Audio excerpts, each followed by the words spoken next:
አቶ ለይኩን ኑሐሚን ስራ እንድትጀምር ፈቀዱላት።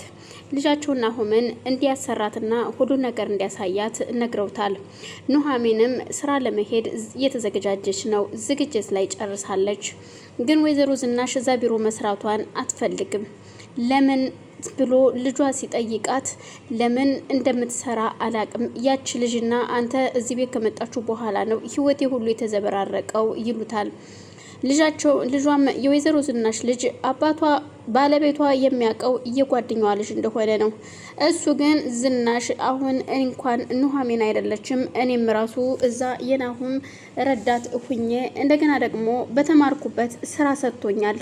ስለዚህ ዛሬ ችግር የለውም፣ ነገ ግን ያው ወንድሙ እንደሆንኩ ሲያቅ ደግሞ የበለጠ ይሆናል ማለት ነው ናሁም። ስለዚህ አሁን ይውልሽ ዝም በይ፣ ዝም ብለሽ አትንጫጪ። ኑሐሚን ምን አደረገችሽ? በጣም እጅግና መልካም ሴት ነች ሲላት፣ አንቺ ነሽ እንጂ እኮ ኑሐሚን የምትጎጃት፣ እሷ ምንም ያደረገችሽ ነገር የለም ይላታል።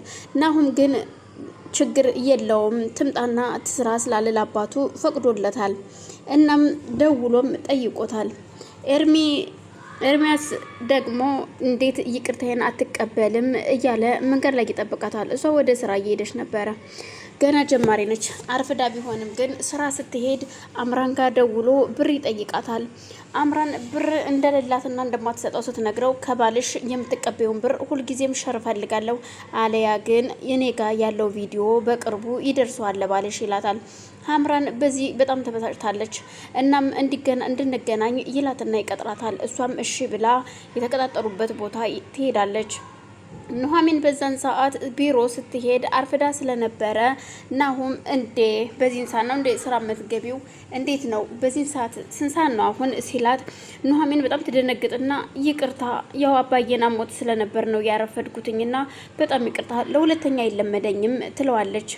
እሺ ለሁለተኛ ጊዜሽ እንዳይለመድሽ በሰዓትሽ ነው መግባት ያለብሽ ይላትና፣ እሺ ታዲያ አንተ ልትወጣ ነው እንዴ? እንዴት ነው የምሰራውን ስራስ ማን ነው የሚያሳየኝ ስትለው፣ ገና ለካ የሚያሳይሽ ሰው የሚያስፈልግሻል እንዴ? ነይ እሺ አሁን የምትሰሪው ስራ ልስጥሽ ይላትና ናሁም ወደ ውስጥ ይመለስና ቢሮውን ቁጭ ብሎ፣ ነይ ቁጭ በይ፣ ይሄንን ወረቀት ይዘሽ ትሄጂና፣ ቆይ ግን የስራ ድርሻዬ ምንድን ነው ትለዋለች። ገና የስራ ድርሻሽን ማታቂም እንዴ? ምን እንደምትሰሪ ጽዳትን ቢሆን ችግር የለውም፣ ለጊዜው ሁሉንም ነገር እስከማውቀው ከዚህ ከቢሮ ማጽዳትን ብጀምር ለኔ ችግር የለውም፣ ዋናው የምፈልገው ስራ መስራቴን ነው ትለዋለች። ናሁምን በዛን ችግር የለውም እሺ ይሄንን ወረቀት ወስጅና ፋይናንስ ቢሮ ሄደሽ አስፈርመሽ ትመጫለሽ ሲላት፣ የት ነው ፋይናንስ ቢሮ ስትለው ሳቀባትና፣ አይውልሽ ኑሐሚን አንድ ነገር ልንገርሽ፣ እኔ በስራዬ ቀልድ አላቅም፣ ስራ ላይ ስሬስ ነኝ፣ እሺ እንዲሁ እንደምታውቂኝ አይነት አይደለሁም ሲላት፣ እሺ እኔ እኮ ስታቆጣኝ እኮ የእውነት መስሎ የነበረ ምን አይነቱ ነው ስትል፣ አዎ ግን ችግር የለውም አይዞሽ፣ ለዛሬ ታልፈሻል፣ ግን ሂጅና አስፈርመሽ ነይ፣ ፈልጊ፣ ጠይቅ አድርጊ ቢሮውን ይላታል። እሷም ምሽትልና ያንን ወረቀት ተቀብላ ወታ ትሄዳለች። የወይዘሮ ዝናሽ ልጅም እቤት ቁጭ ብሎ እያለ ከእናቱ ጋር እያወራ በነበረ ሰዓት ያው ቢሮ ሊሄድ ስለሆነ ስራ እንደሚቀጠር እየነገራት እያለ በአጋጣሚ አባቱ ከእስር ቤት አምልጦ ወጥቶ ስልክ ይደውልለታል።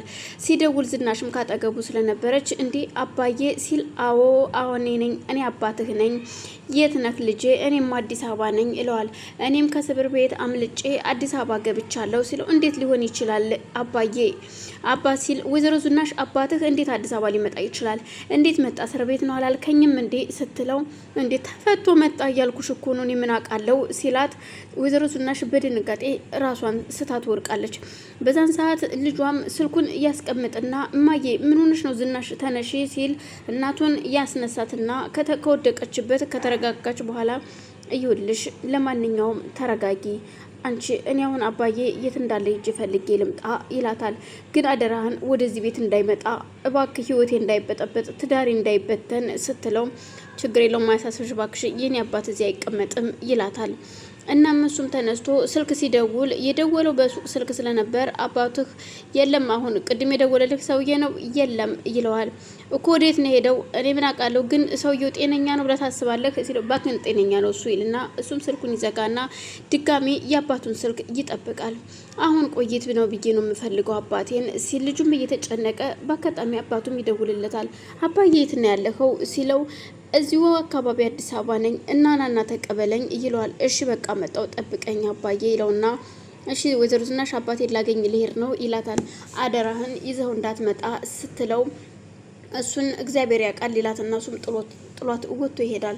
አባቱን ከተቀጣጠሩበት ቦታ ካገኘ በኋላ ምግብ ይጋብዘውና በልሺ አሁን እኔ ልሂድ አባዬ የሆነ ቦታ ላሳድር ካንተን ሲለው እንዴት እንደዚህ ሊሆናል? እኔማ እዚህ አላድርም፣ ዝናሽ ጋር ትወስደኛለህ እሷን ሴት ማየት አለብኝ ይለዋል። እንዴት እንደዚህ ሊሆን ይችላል ሲለው በፍጹም ዝናሽን ማግኘት አለብኝ ሲለው እሺ በቃ ይልና ወደ ዝናሽ ጋር ይመጣል። ወደ ዝናሽ ጋር ሲመጣ እሷ ቁጭ ብላ ውሃ እየጠጣች እያለ ልጇም ይገባናሽ ወይዘሮ ዝናሽ አሁን የሆነ ሰርፕራይዝ አለሽ ላሳይሽ ነው ይላታል። በሩ ጀርባ ስለነበረ አባቱ ምንድነው ስትል የባሏ የልጇን አባት ታይዋለች።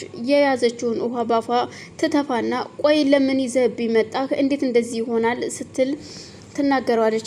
ወይዘሮ ዝናሽ ቤትሽ በጣም ያምራል፣ በጣም የተከበረ ቤት እኮ ነው። እኔ እኮ ባለትዳር ነኝ፣ እንዴት እንደዚህ ታረጋለህ? ስትል በመሀል ወሬያቸውን ሳይጨርሱ ባለቤቷ ይመጣል።